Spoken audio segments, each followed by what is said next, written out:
ಗೆಳೆಯರೆ, ಧರ್ಮಕ್ಷೇತ್ರಕ್ಕೆ ಸ್ವಾಗತ ಸುಸ್ವಾಗತ.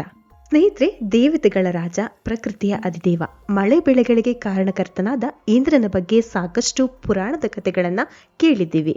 ಕಶ್ಯಪ ಮತ್ತು ಅದಿತಿ ಪುತ್ರನಾದ ಇಂದ್ರನಿಗೆ ದೇವೇಂದ್ರ, ಸುರೇಂದ್ರ, ವಜ್ರಪಾಣಿ, ಶತಕೃತು, ಸ್ವರ್ಗಪತಿ ಎಂದೆಲ್ಲ ಕರೆಯಲಾಗುತ್ತೆ. ದೇವಲೋಕದಲ್ಲಿರೋ ಇಂದ್ರ ಐರಾವತದಲ್ಲಿ ಸವಾರಿ ಮಾಡುವ ಕಲ್ಪನೆ ನಮ್ಮಲ್ಲಿದ್ರೆ ವಜ್ರಾಯುಧ ಅವನ ಆಯುಧ. ಈ ವಜ್ರಾಯುಧ ಮಹಾಶಕ್ತಿಯುತವಾಗಿತ್ತು. ಇದರ ರಚನೆ ಹಿಂದೆ ರೋಚಕ ಕಥೆಯೊಂದು ನಮಗೆ ಕೇಳೋಕೆ ಸಿಗುತ್ತೆ. ಈ ಸಂಚಿಕೆಯಲ್ಲಿ ನಾವು ಇಂದ್ರನ ವಜ್ರಾಯುಧದ ವಿಶೇಷತೆ ಜೊತೆಗೆ ಅದರ ಸೃಷ್ಟಿಯ ಹಿಂದಿರುವ ರಹಸ್ಯವನ್ನ ನೋಡೋಣ.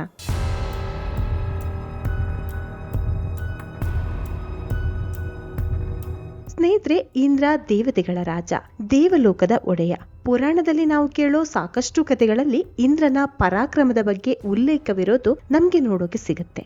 ಇಂದ್ರನ ದೇವಲೋಕದಲ್ಲಿ ಸಾಕಷ್ಟು ಆಯುಧಗಳಿದ್ವು. ಆ ಎಲ್ಲ ಆಯುಧಗಳನ್ನ ಬಳಸ್ಕೊಂಡೇ ಇಂದ್ರ ಹಾಗೂ ಉಳಿದ ದೇವತೆಗಳು ರಾಕ್ಷಸರ ವಿರುದ್ಧ ಯುದ್ಧವನ್ನ ಗೆದ್ದು ರಾಕ್ಷಸರ ಹುಟ್ಟಡಗಿಸಿದ್ರು. ಆದ್ರೆ ಇವೆಲ್ಲಕ್ಕೂ ಶಕ್ತಿಶಾಲಿ ಆಯುಧ ವಜ್ರಾಯುಧ ಎನಿಸಿಕೊಳ್ಳುತ್ತೆ. ಯಾಕಂದ್ರೆ ದೇವತೆಗಳ ಹತ್ರ ಇದ್ದ ಎಲ್ಲಾ ಆಯುಧಗಳ ಶಕ್ತಿ ಇಂದ್ರನ ವಜ್ರಾಯುಧ ಒಂದರಲ್ಲೇ ಇತ್ತೆಂದು ಹೇಳಲಾಗುತ್ತೆ. ಇದಕ್ಕೆ ಕಾರಣ ದದೀಚಿ ಮಹರ್ಷಿ. ಹೌದು, ಈ ದದೀಚಿ ಮಹರ್ಷಿ ವಜ್ರಾಯುಧಕ್ಕಾಗಿ ತನ್ನ ದೇಹವನ್ನೇ ತ್ಯಾಗ ಮಾಡಿದ್ರಂತೆ. ಹಾಗಾದ್ರೆ ಈ ದದೀಚಿ ಮಹರ್ಷಿ ಯಾರು? ವಜ್ರಾಯುಧಕ್ಕಾಗಿ ತನ್ನ ದೇಹವನ್ನೇ ತ್ಯಾಗ ಮಾಡಿದ ಕಥೆಯನ್ನ ನಾವಿಲ್ಲಿ ನೋಡೋಣ.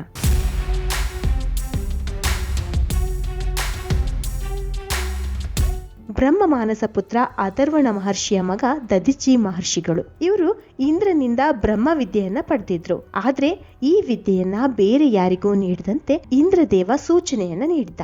ಒಂದೊಮ್ಮೆ ಬೇರೆಯವರಿಗೆ ಬ್ರಹ್ಮ ವಿದ್ಯೆ ನೀಡಿದ್ದೇ ಆದಲ್ಲಿ ಶಿರಚ್ಛೇದ ಮಾಡೋದಾಗಿ ತಿಳಿಸಲಾಗುತ್ತೆ. ಕೆಲ ಕಾಲ ಕಳೆದಂತೆ ಅಶ್ವಿನಿ ದೇವತೆಗಳು ದದೀಚಿ ಮಹರ್ಷಿ ಬಳಿ ಬಂದು ಬ್ರಹ್ಮ ವಿದ್ಯೆಯನ್ನ ಉಪದೇಶಿಸುವಂತೆ ಕೇಳಿಕೊಳ್ತಾರೆ. ಆಗ ಮಹರ್ಷಿ ಇಂದ್ರ ತನಗೆ ನೀಡಿದ ಎಚ್ಚರಿಕೆಯನ್ನ ತಿಳಿಸ್ತಾರೆ. ಅದಕ್ಕೊಂದು ಉಪಾಯ ಸೂಚಿಸಿದ ಅಶ್ವಿನಿ ದೇವತೆಗಳು ದದೀಚಿ ಮಹರ್ಷಿಯ ಶಿರವನ್ನ ತೆಗೆದಿಟ್ಟು ಕುದುರೆಯ ಶಿರವನ್ನ ಜೋಡಿಸಿ ಅವರಿಂದ ಬ್ರಹ್ಮ ವಿದ್ಯೆಯನ್ನ ಉಪದೇಶಿಸಿಕೊಳ್ತಾರೆ.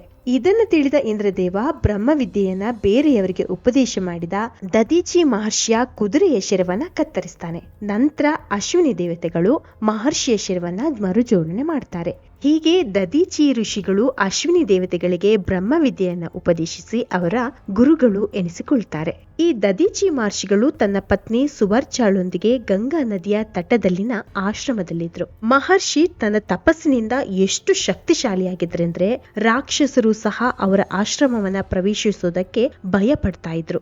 ಆದ್ರಿಂದ ದೇವತೆಗಳು ರಾಕ್ಷಸರ ವಿರುದ್ಧ ಯುದ್ಧವನ್ನ ಗೆದ್ದ ನಂತರ ಇಂದ್ರದೇವನೊಂದಿಗೆ ದದೀಚಿ ಆಶ್ರಮಕ್ಕೆ ಬಂದು ತಮ್ಮಲ್ಲಿದ್ದ ಎಲ್ಲ ಆಯುಧಗಳನ್ನು ಆಶ್ರಮದಲ್ಲಿಡಲು ಸೂಕ್ತ ಸ್ಥಳವೆಂದು ಹೇಳಿ ಮಹರ್ಷಿಯ ಅನುಮತಿಯನ್ನ ಕೇಳ್ತಾರೆ. ಅದಾಗ್ಲೇ ಎಲ್ಲಾ ರಾಕ್ಷಸರನ್ನ ಸೋಲಿಸಿ ರಾಕ್ಷಸರು ದೇವಲೋಕವನ್ನ ಬಿಟ್ಟು ಹೋಗಿದ್ರಿಂದ ತಮಗೆ ಆಯುಧಗಳ ಅವಶ್ಯಕತೆ ಇಲ್ಲವೆಂದು ಒಂದೊಮ್ಮೆ ಆಯುಧಗಳ ಅವಶ್ಯಕತೆ ಬಂದಲ್ಲಿ ಹಿಂಪಡೆಯುವುದಾಗಿ ಕೇಳಿಕೊಳ್ತಾರೆ. ಈ ಭೂಮಿಯ ಮೇಲೆ ಅಥವಾ ತ್ರಿಲೋಕದಲ್ಲಿ ಮಹರ್ಷಿ ಆಶ್ರಮಕ್ಕಿಂತ ಸುರಕ್ಷಿತ ಸ್ಥಳ ಬೇರಾವುದಿಲ್ಲವೆಂದು ದದೀಚಿಯ ಅನುಮತಿಯೊಂದಿಗೆ ಎಲ್ಲಾ ಆಯುಧಗಳನ್ನ ಅವರ ಆಶ್ರಮದಲ್ಲಿಟ್ರು. 100 ವರ್ಷಗಳು ಕಳೆಯುತ್ತೆ.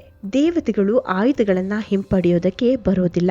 ಎಲ್ಲ ಆಯುಧಗಳು ಅವುಗಳ ಹೊಳಪನ್ನು ಕಳೆದುಕೊಂಡ್ವು. ಋಷಿ ದದೀಚಿಗೆ ಆ ಎಲ್ಲ ಆಯುಧಗಳ ಶಕ್ತಿಯನ್ನ ಹೇಗೆ ಉಳಿಸ್ಕೊಳ್ಬೇಕು ಅನ್ನೋದು ತಿಳಿದಿರಲ್ಲ. ಮಹರ್ಷಿ ದದೀಚಿ ಎಲ್ಲ ಆಯುಧಗಳನ್ನ ಗಂಗಾ ನದಿಯಲ್ಲಿ ತೊಳೆದ್ರು. ಆ ಕ್ಷಣದಲ್ಲೇ ಆಯುಧಗಳ ಎಲ್ಲಾ ಶಕ್ತಿಯು ಆ ನೀರಿನಲ್ಲಿ ಕರಗಿ ಹೋಯಿತು. ಆಗ ಋಷಿ ಆ ನೀರನ್ನ ಕುಡಿದು ಆಯುಧಗಳ ಶಕ್ತಿಯನ್ನ ತನ್ನೊಳಗೆ ಪಡೆದ್ರು. ಆಯುಧಗಳ ಶಕ್ತಿ ಕಳೆದು ಹೋಗಿ ಎಲ್ಲವೂ ಮಸುಕಾಯ್ತು. ಇತ್ತ ರಾಕ್ಷಸರು ಮತ್ತೆ ತಮ್ಮ ಬಲವನ್ನ ಹೆಚ್ಚಿಸಿಕೊಂಡು ದೇವಲೋಕದ ಮೇಲೆ ದಾಳಿ ಮಾಡೋದಕ್ಕೆ ಮುಂದಾಗ್ತಾರೆ. ಆಗ ದೇವತೆಗಳು ಮಹರ್ಷಿ ಆಶ್ರಮಕ್ಕೆ ಬಂದು ತಮ್ಮ ಆಯುಧಗಳನ್ನ ಹಿಂತಿರುಗಿಸುವಂತೆ ಕೇಳಿಕೊಳ್ತಾರೆ. ಆಗ ದದೀಚಿ ಮಸುಕಾಗಿದ್ದ ಆಯುಧಗಳನ್ನ ಗಂಗಾ ಜಲದಲ್ಲಿ ತೊಳೆದು ಅವು ತಮ್ಮ ಶಕ್ತಿಯನ್ನ ಕಳೆದುಕೊಂಡಿರೋದಾಗಿ ತಿಳಿಸ್ತಾರೆ. ಆದ್ರೆ ಆಯುಧಗಳನ್ನ ತೊಳೆದ ಗಂಗಾ ಜಲವನ್ನ ಕುಡಿದು ತನ್ನೊಳಗೆ ಅವುಗಳ ಶಕ್ತಿ ಪಡೆದಿದ್ದೇನೆ, ಆದ್ರಿಂದ ತಾನು ದೇಹ ತ್ಯಾಗ ಮಾಡುವುದಾಗಿ ತನ್ನ ಮೂಳೆಗಳಿಂದ ಶಕ್ತಿಯುತ ಆಯುಧಗಳನ್ನ ಪಡೆಯುವಂತೆ ಸಲಹೆಯನ್ನ ನೀಡಿರ್ತಾರೆ.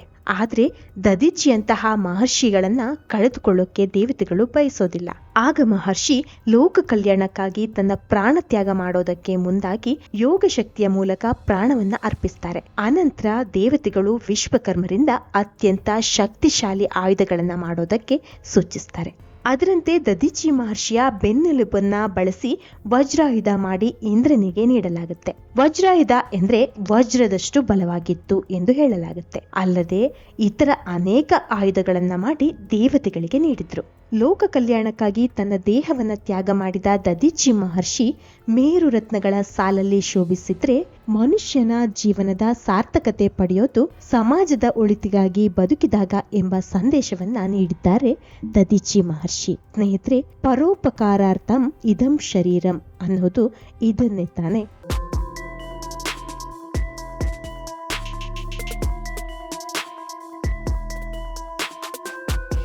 ಇನ್ನು ಈ ವಜ್ರಾಯುಧ ವಜ್ರದಷ್ಟು ಬಲಿಷ್ಠವಾಗಿತ್ತು. ಈ ವಜ್ರಾಯುಧದಿಂದಲೇ ವೃತ್ರಾಸುರ ಎಂಬ ಅಸುರನ ಸಂಹಾರ ಮಾಡಲಾಗುತ್ತೆ. ಕೆಲವೊಂದು ಕಥೆಗಳ ಪ್ರಕಾರ ವೃತ್ರಾಸುರನ ಸಂಹಾರಕ್ಕಾಗಿಯೇ ಈ ವಜ್ರಾಯುಧ ಸೃಷ್ಟಿಯಾಯಿತು ಎಂದು ಹೇಳಲಾಗುತ್ತೆ. ವಜ್ರಾಯುಧ ಅಂದ್ರೆ ಸಿಡಿಲು, ವಜ್ರ ಅನ್ನೋ ಅರ್ಥ ಕೊಡುತ್ತೆ. ಈ ಆಯುಧ ಅವಿನಾಶವಾದದ್ದು ಎಂಬ ನಂಬಿಕೆ ಇದೆ. ವಜ್ರಾಯುಧಕ್ಕೆ 100,000 ಮೂಲೆಗಳಿದ್ದು 100 ಕೀಲುಗಳಿದ್ದು ಬಲು ಹರಿತವಾಗಿದೆ ಎಂಬ ವರ್ಣನೆ ನಮ್ಗೆ ನೋಡೋಕೆ ಸಿಗುತ್ತೆ.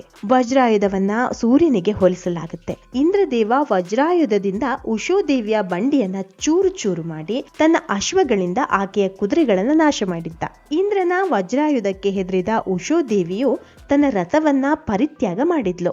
ಆಕೆಯ ರಥ ವಿಪಶ ನದಿಯಲ್ಲಿ ಮುರಿದು ಬಿದ್ದಿತ್ತು ಎಂದು ಹೇಳಲಾಗುತ್ತೆ. ಗಾಳಿ, ಮಳೆ, ಸಿಡಿಲು, ಮಿಂಚಿನ ದೇವರು ಹಾಗೂ ದೇವತೆಗಳ ರಾಜ ಇಂದ್ರನ ಪ್ರಬಲವಾದ ಆಯುಧ ವಜ್ರಾಯುಧವಾಗಿತ್ತು. ಆದ್ರಿಂದ ಇಂದ್ರನನ್ನ ವಜ್ರಧಾರಿ ಎಂದು ಕರೆಯಲಾಗುತ್ತೆ. ವೃತ್ರಾಸುರನನ್ನ ಸಂಹಾರ ಮಾಡೋದಕ್ಕೆ ಈ ವಜ್ರಾಯುಧವನ್ನ ಮೊದಲು ಬಳಸಲಾದ ನಂತರ ಅನೇಕ ಅಸುರರ ವಿರುದ್ಧ ಇಂದ್ರನಿಗೆ ಗೆಲುವನ್ನ ತಂದುಕೊಟ್ಟಿದೆ ಈ ವಜ್ರಾಯುಧ. ಸ್ನೇಹಿತರೆ, ಇದು ಮಹರ್ಷಿ ದದೀಚಿ ಮೂಳೆಗಳಿಂದ ವೃತ್ರಾಸುರನ ಸಂಹಾರಕ್ಕಾಗಿ ಸೃಷ್ಟಿಯಾದ ಇಂದ್ರನ ವಜ್ರಾಯುಧದ ಕುರಿತಾದ ಕಿರು ಮಾಹಿತಿ. ಮುಂದಿನ ವಿಡಿಯೋದಲ್ಲಿ ಮತ್ತೊಂದು ವಿಶೇಷವನ್ನ ನಿಮ್ಮ ಮುಂದಿಡ್ತೀನಿ. ಅಲ್ಲಿವರೆಗೆ ನಮಸ್ಕಾರ.